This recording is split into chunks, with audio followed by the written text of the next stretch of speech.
happening and what is working well. Thank you. You think you have enough activities? Do you have too many activities? The mechanisms you're using are antiquated, or they're consistent with the times of the day? They reach everybody? Seem like they're Well, I think we have lots of activities, and we've had the same types of activities for many years. So I think it's important to take a step back and look at what we're doing and whether we should change. But knowing that some of those activities may be hard for people to let go. Okay? Anybody else? I think we have many of the activities we have are very structured, and I think sometimes it's seeking out those opportunities to create, dialogue that doesn't have, a timer associated with it, or opportunities for broader conversations that aren't specifically about, we have this decision coming up, what's your input on this decision? So there's also this whole issue about a lot of our attorneys have a status or how much of a position. A lot of times it seems difficult to interact with us. And I think that is leaving out a lot of people who need speak for without actually knowing what they need.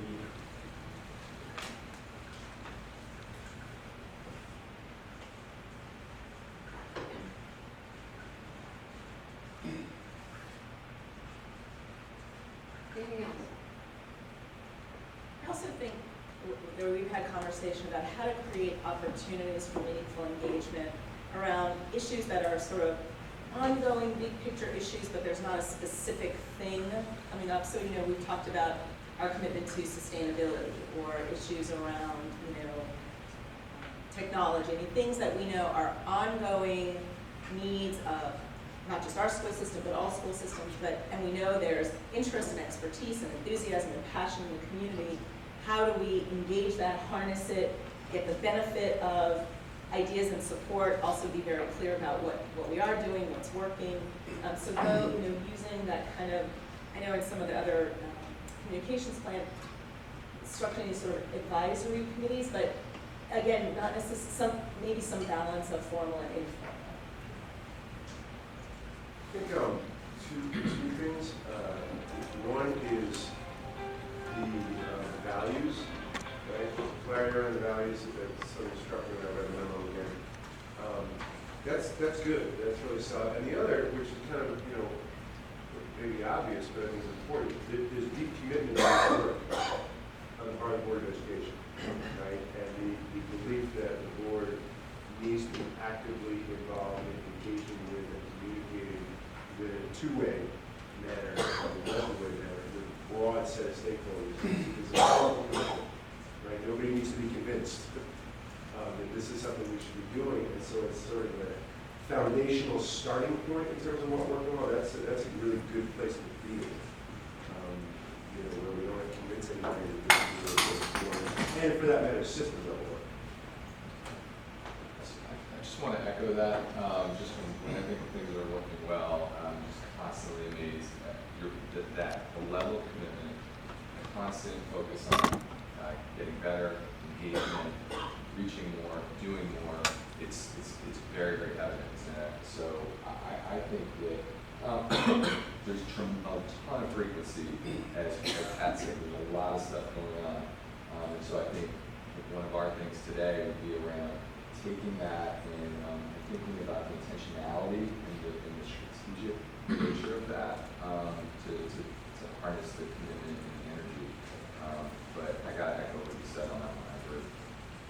I think we need to separate. I mean, there's the art piece about getting out our message versus receiving from the community, what their message is. So I think it's two different things. We just need to be conscious of that and deliberating in that in terms of addressing both of those pieces. We also have clearly supported the work of engagement and communications in our budget and in our architecture, right?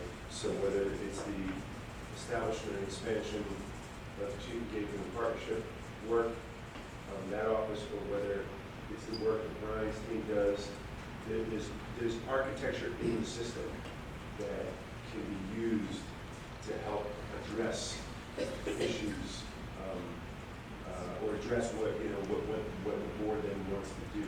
We have things that are ready and available, and that have frankly done quite well in many ways.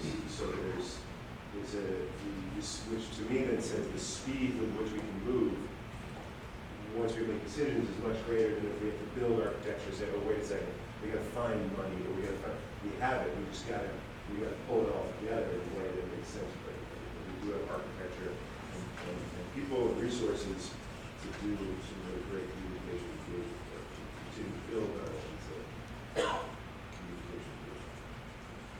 I think one of the challenges is board members don't necessarily think, the first thing, let's use Brian in his shop to do some of the communications piece. It's not intuitive to us that we would say, that's a resource that we should use.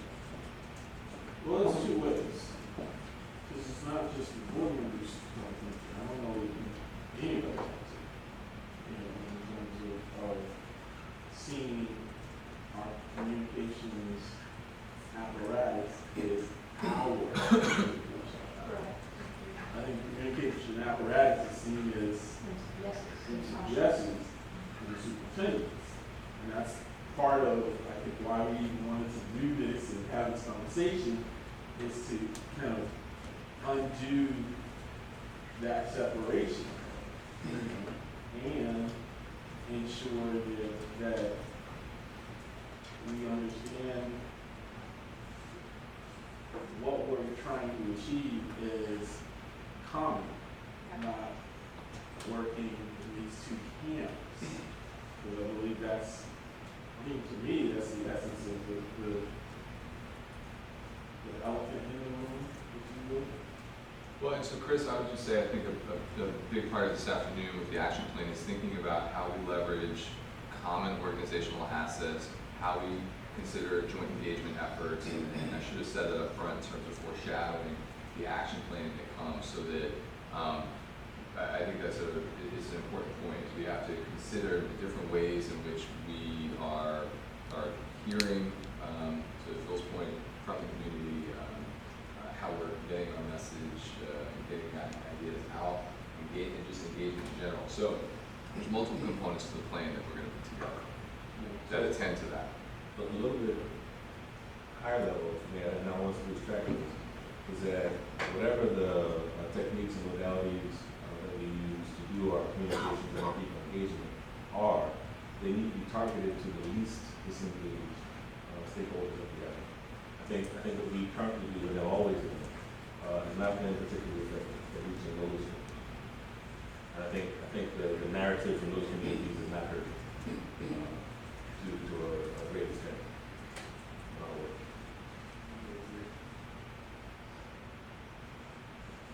And I think that's some of, when we talk about, more informal ways, where it's not just come to the building, offer testimony, being able to engage in more comfortable situations. And as Chris was saying, where people don't feel like, I have to know the content of your policy before I can come speak to you on it, but just creating openness to hearing, what's working and not working for your sons and daughters. And I think that work involves standing up to some groups of people who have built relationships and are comfortable talking to one another outside of issues, right? About the general issue of education. Right. It takes some time to do, and events don't make that happen. Agreed. Good. And so I think when we're talking about it as we move through, obviously keeping all this in mind, when we get to the challenges, if the form of engagement or communication is what's inhibiting it, that's something we'll get documented on there. So keep that in mind for sure. Any other thoughts on either what you're doing well, any of the challenges, or any more on reaching the different stakeholders? I would just say the one point I think it's in the memo is that the public, they don't differentiate between the board and the they just see it all as one entity.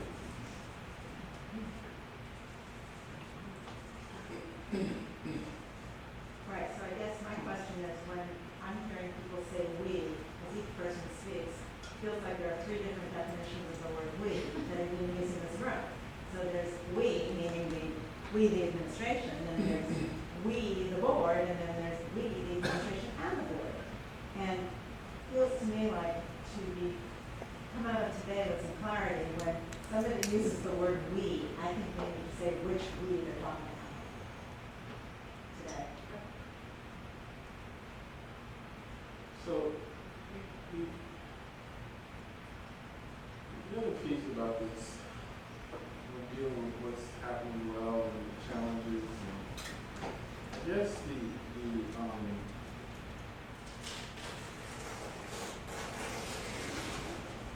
I know you talked about kind of modalities and tools, if you will, that are being used. So, we got these tools, but there is this unevenness, this sense of, and I don't know how you all do it, but when I see these Facebook notifications that I get on my board email, I almost laugh because I'm like, what? What is it? I don't think I've ever seen our Facebook page. I honestly can say that. You don't have one. We don't understand. That's why I haven't seen it.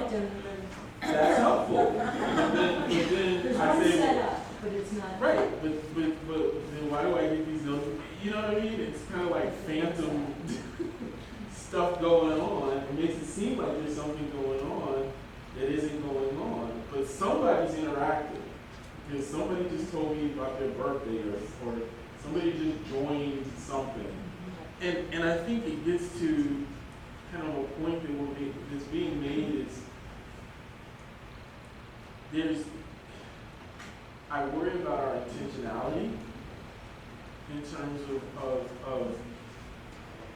who we're trying to reach, because I think that and I go back to Tim's point, there are more people that we don't reach and we don't hear from, but we have a significant impact on. And most of the people that we do reach and we hear from are farmers and have the means to be farmers.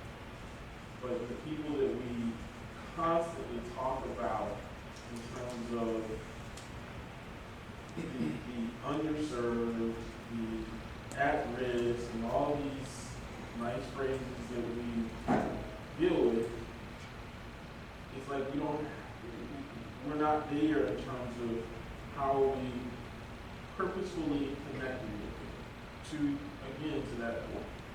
And I think that there's got to be some point that we talk about that, because that is the largest growing group that we have.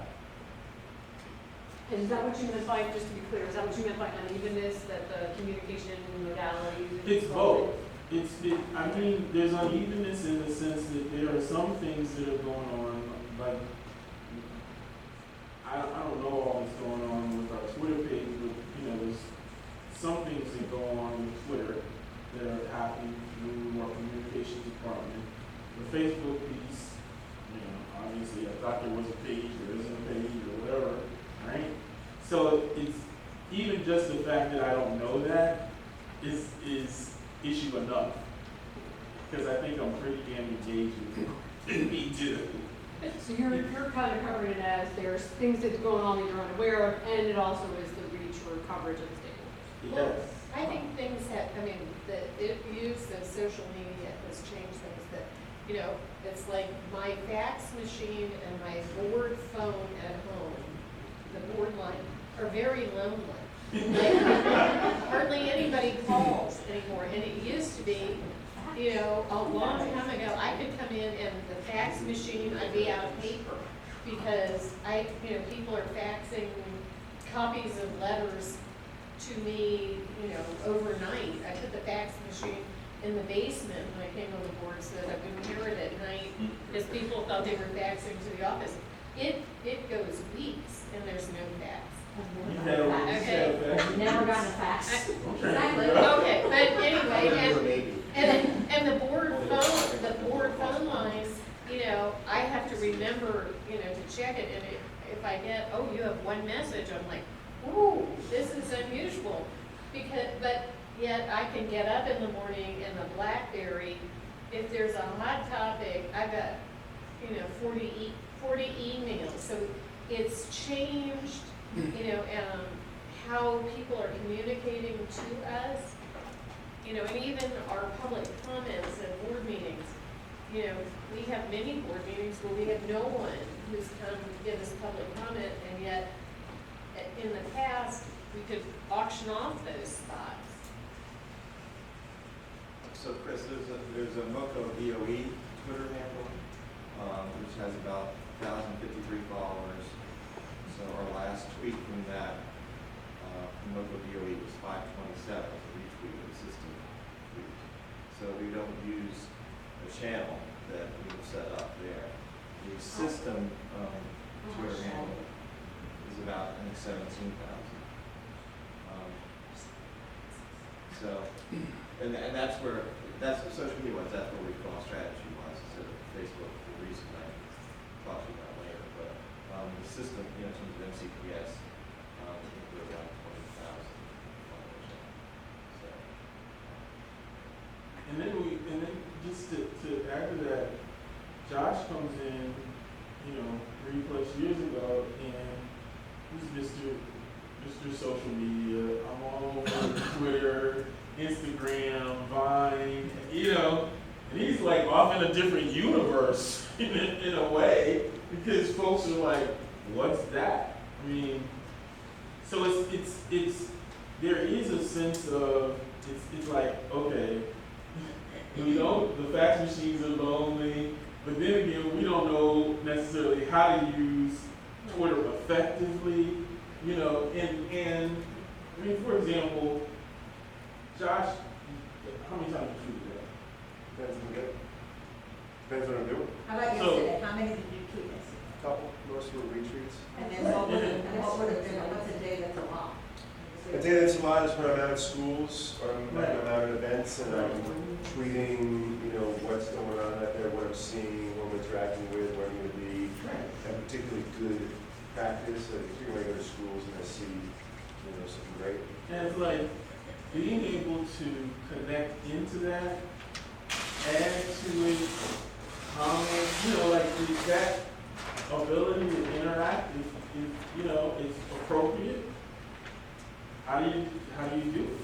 I think some of us know how to A student do board it. member has taught me, but we should be getting lessons. Well, but the question is, in terms of, there are plenty of channels and tools we can use, but the question is, what's the strategy we want to use? Right. So Right. Twitter, so a board, Twitter may not necessarily be that effective because, if it's the voice of the board, then what kind of level of conversation does there need to be about what you're tweeting? Is it only official, like board actions on different things? And then each individual board member have their own Twitter that they could interact, and you have, or obviously you have Twitter. So I think there's a lot of different tools we can use, but we have to agree on what it is, how we want to use it. And then we'll decide. Exactly. So to that point, one of the things I'll do throughout the day is I'm going to create a parking lot. Not saying we won't cover these, but if we have time, we will. Because it sounds like we're going to talk about engagement, community, or external communications. It sounds like there may even need to be a little bit of discussion at some point around internal communications, because to Pat's point, email is way overused, and not saying we need to go back to faxing, because I'm not sure that's better, but your internal forms of communication probably need to be looked at. But what we're hoping to drive through today is looking at what are the tools, how are they best used, and then to Tim's point, Twitter may not be the best for all of your stakeholders. If your focus is to get to these stakeholders that are underserved, they may not have Twitter accounts or may not read it or any of those things. So you had a question. One thing though that I do want to touch on, because kind of to what Laura's point was, what she commented on about the we factor. We also have this issue where, And which we was that? the we the board has an issue of the we the board versus we as individual board members. You know, what I want to put out there for me personally, and what we want to put out as a board, whether it be tweeting or anything else, is a real problem for me. Because I, as an individual and as an elected person to represent the county, feel that I have a right and responsibility to communicate as much as I can, and how that aligns sometimes with the board messages or whatever, what we're saying. So as we're talking today, for me, just immensely, the way I'm thinking about this, and maybe helpful for everybody else, but not, we're talking about two things here. We're talking about communication, we're talking about engagement. And when I think about communication, I'm thinking about more the sort of formal or informal, but the pushing out of information, right? We're talking about certain things for a certain purpose. When I think about engagement, I think more about community building, I think more about conversation. There's this guy who did a lot of work on community engagement called Peter Block.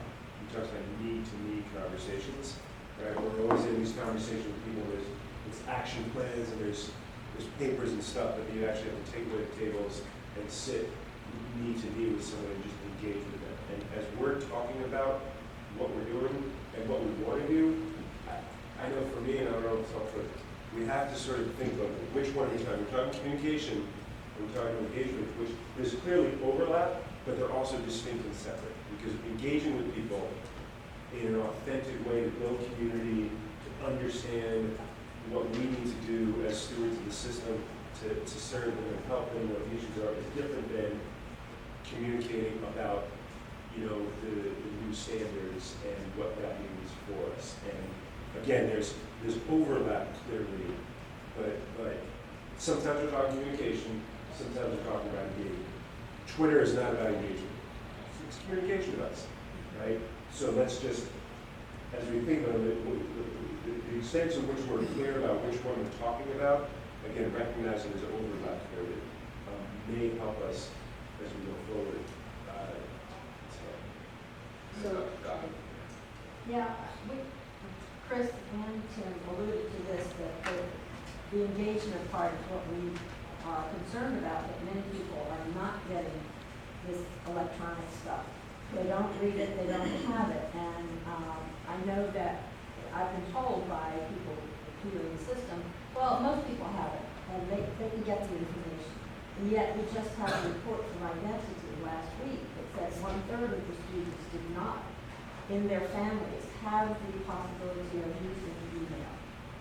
And the African American community, I think, is very similar. These are the people that we want to engage with, and we're not engaging with because we don't have persons who can go out and work with their families.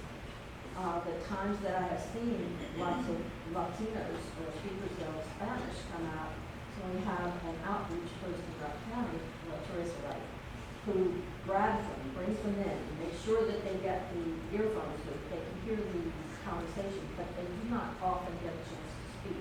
But without having her personally go out to get them, it's not happening. And these are the people who have the children whose kids are not doing as well, and the ones that we really want to help. And we talk about the gap, but if we don't go to those families, and Tim would like to be able to do that, would like for his staff to do more of that engagement with the county. It doesn't have to be a big group, but it should be some way that we can reach these parents to help them and help the kids. So to Josh's point, when I think of a communication plan actually consists of all those elements. It includes the messaging, the engagement methodology, whether that's a tool or it's in person. And it will also include the frequency. It includes, you know, who and where and how. So all those pieces go in there, so that does get confusing when you use the terminology. It sounds like the reaching out to people part of it, not the necessarily messaging out to people, is the piece that we're gonna focus mostly on, is how do we get to those people, if you wanna call it engagement, if you wanna call it communication. I think that was where a lot of the discussion today will be around, is what are the forums capabilities, because in some cases, it may actually be, social media has changed the way we communicate.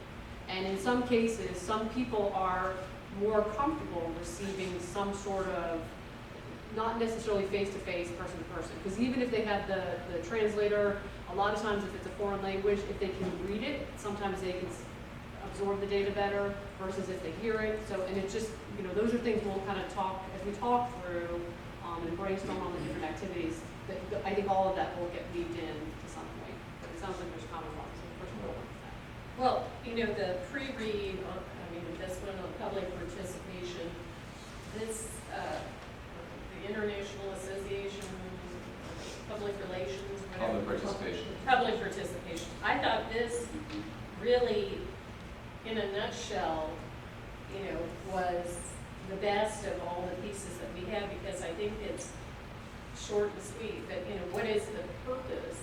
Inform, consult, involve, collaborate, empower. I found this, really helpful, and I think this is sort of why we're here, or should be the foundation of why we want to have a communication. So Patrick raised the point that I was going to make. One of the things on your list that I thought when we did was the idea of purpose. Why are we doing what we do? And that has to be in any plan. But I also wanted to just raise the point that all of this is public engagement. There's a spectrum of it, right? And none of it is less important than the rest of it. But we have to be very intentional about what we use, how we use it, and why we use it. And that we've got the right resources to do what we want to do. For me, that's the result of the day is going to be best. I think there's an element to this of public relations. When we were at NSBA a couple months ago, I went to a session, I guess it was Orange County, and they had their focus was on their communications and their public relations, and they made a difference between the board and their system. They viewed their purpose of communications as to almost like, how do they sell their school system? It's almost like they felt like they're almost competing for market share. They were in a challenge, they were losing kids to charters and all that, but it's like, how do they function to basically convince the public education and their school system is the best place to send their kids to school. And they were focused on special education, they were focused on GT, they were focused on minority community, they were focused on different groups, but it was really with the thought that they need to sell themselves. So that they designed everything around that. They had their particular communications office, they packaged news stories for the media. So because they felt like, give them good news stories, because it's better to give them good news stories, because otherwise, the media will run the bad news stories, and they made it easy. But it was like they just had a very deliberate focus on just selling their school system. And I'm not really sure we sort of sit back and say, well, we're a world-class school system, and people just sort of know that we're the best, and we don't really have to do that. But I think that we have to do that. And I think that there is a part of us to really continue, just don't assume that everyone out there just thinks that we are the best, that this is the best place to be. I think we deliver in that fashion also. So it sounds like common themes that I heard were, obviously there are a lot of activities going on, but because of changes in the time and changes in the demographics, that some of that stuff may need to be revamped, because some of it's very structured, sounds like some of it does use social media, but maybe that isn't as far reaching as it could be, and there's also a limitation on it if you actually had to go door to door, it wouldn't be possible, so we kind of have to balance those two things. Really making sure right now, it sounds like there is a deep commitment, which is fantastic. It also sounds like you being the collective view of all of you, have a structure and or resources allocated that can be honed to support this, which is fantastic. And so it sounds like there's just some things that need to be kind of refined and looked at and maybe focused to help structure a communication plan so that you can have more focused and deliberate communications and engagement with the public. So with that, what I want to do, unless there was anybody else had anything else about what's happening today? Just real quick, does anybody want to chime? Actually, I know the next one, my last one is what are your hopes and concerns for this retreat? It sounds like that you kind of heard a lot of that because people talk about what they want to get out of today. Was there anything else anybody wanted to make sure that we try to talk about or get on the table today? I don't know if you would have enough time or energy to do it, but I'm not really clear that we know what our message is. Yeah, we had talked about that we may not cover that today, so,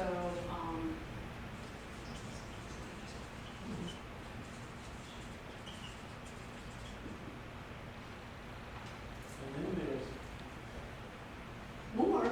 just to have fun with it, then there's who decides. Who decides on what the message is? Or, okay, I just want to make sure, okay. That's the other one in the parking lot, we're not covering that. Okay, we get all that.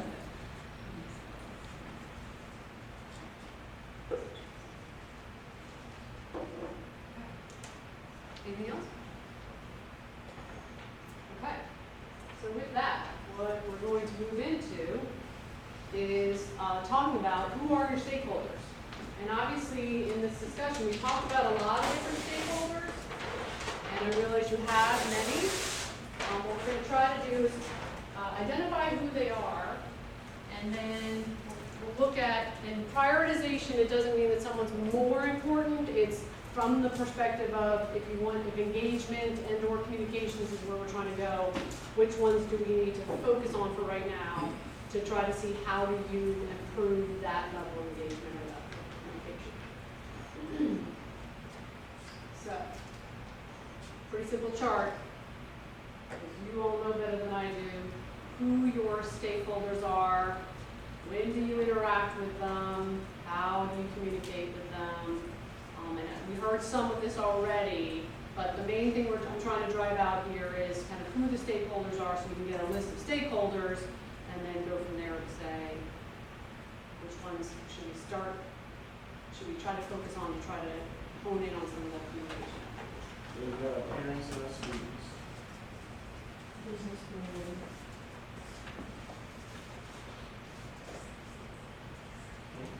But are there, do you want subsets of those? I mean, you know, it's. Well, so the There's question. broad categories, but boy, there are lots of different subsets of parents. So I think it's important for us to get down to the level of, if you're not going to, if you realize you need different engagement and different ways to interact with, if that's too high of a level, then we do need to go down to a level. We need to retire community because they no longer have children, but they're still big stakeholders. The retired community, because, yeah, because they still feel like they have a huge. The 75% Yeah. of taxpayers who don't have children, that is those. So are they, is that beyond the retired I community? wouldn't use it as retirees, I'd say, I mean, because you have other people. You have other people that don't have children. Yeah, including the So retired. it's the 75, I would define it as 75% of the taxpayers of the households who don't have children in the system. You don't actively, you don't walk through. Right. Well, either, Currently, you know, they may have, but not active. right, who no longer have children, or who do not have children in the Well, it can system. never affect them, I mean, if they have their kids in private schools. They currently don't have children. So do you think you would, the engagement for that entire group is the same as the retired community, those that just don't have children, those that don't have children in the system anymore? I think so. I think retirees is a subset of that, because I think it's a slightly different message. A lot of them would like to be involved in the schools, a lot of them want to volunteer, a lot of them